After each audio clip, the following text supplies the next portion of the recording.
responsibility as a trainer, coach, to make sure whatever your intention is, whatever you're trying to train, whatever you're loading, it is that particular muscle that you're firing. So one, see the injury before it happens. Make sure what is firing is needed to be firing throughout the exercises that you're trying to do. If it means touch and feel, touch and feel. Now, another issue I've realized that's come up a lot with lower back pain, which contributes to this, is weak glute medius, right? Weak glute medius. And the glute medius, for those of you who don't remember, right? The glute medius is on the outside up here. If I'm mentioning any words that you don't remember, you need to download on your phone the chart that shows you the full glute medius.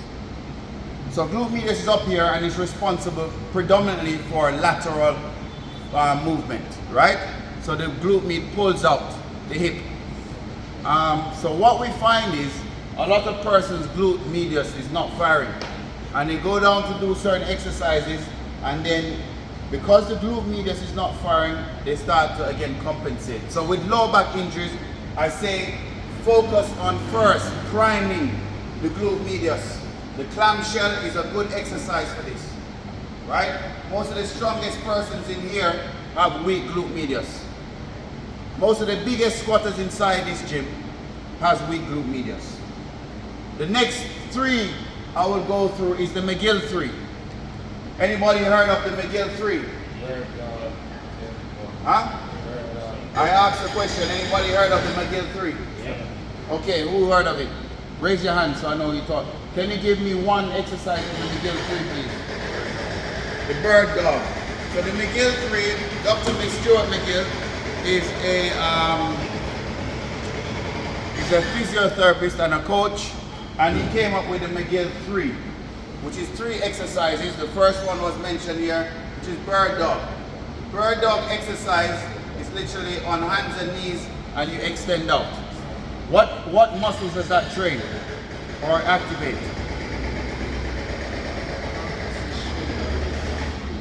The entire posterior chain, right? So the McGill 3. What's the second one on the McGill 3, or enough one on the McGill 3? Sorry? Side plank. Side plank also ties back into the lateral movement and the glute medius, right? Most people are weak laterally, so it's covering lateral movement as well as posterior chain. And what's the last one? Dead bug. Dead bug is the opposite of bird dog. Dead bug is almost a regression, meaning it's an exercise that is easier because you're now lying on your back and keeping the spine neutral. No matter how strong you become, don't forget these 4. And going back to what the client asked me, why did I get injured repeatedly in the same way?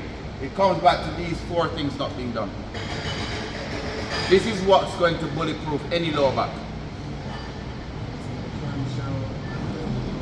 What is all there? If you do these and load them with progressive overload, right, the person's back will stand a greater chance when you take into account the top thing that I said, which was making sure what? What's the number one thing? No, before we even reach here. The muscle that you intend to fire is firing. If you're not doing that as a trainer, you are incompetent, right? And you deserve whatever comes at you. Because the person is paying you to coach them. They don't know what they're doing. You have the knowledge. They can't see. You have to be responsible. Touch, feel, do whatever you need to do to make sure what they are paying you for is what they are getting. That's where I'm going to end it on back pain. Remember, sedentary lifestyle is our biggest root causing factor in why so many people, a man probably drive to Mobay and back for the day. He comes back in. You're supposed to look at that person and say, oh, what happened today? You look like you had a long drive. Yes, because you're seeing them how they're walking, their hip flexors is pulling them down, and their glutes are inactive. You're supposed to walk around Kingston looking at people knowing what's wrong with them based upon their posture and how they're walking. what is inactive and what's not firing. All right, guys, so there you have it on back pain.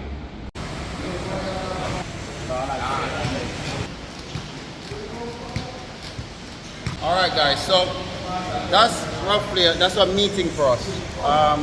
As trainers, we come together twice a week and we train together and we call it a meeting, right? Today we just did some athletic-based training, as you can see, really focused on power instincts and also focused on muscle building at the end, which is decompression of the spine with the reverse hyperextensions and developing the spinal erectors, glutes and hams. Then we went over to the leg extension for the quads, and then we finished up with some RDLs, right? But main part of the lift was to move at speed with high load, and that was pretty good, and the jumps obviously. So yeah, so join us again next week, Monday and Wednesdays when we put out our meetings.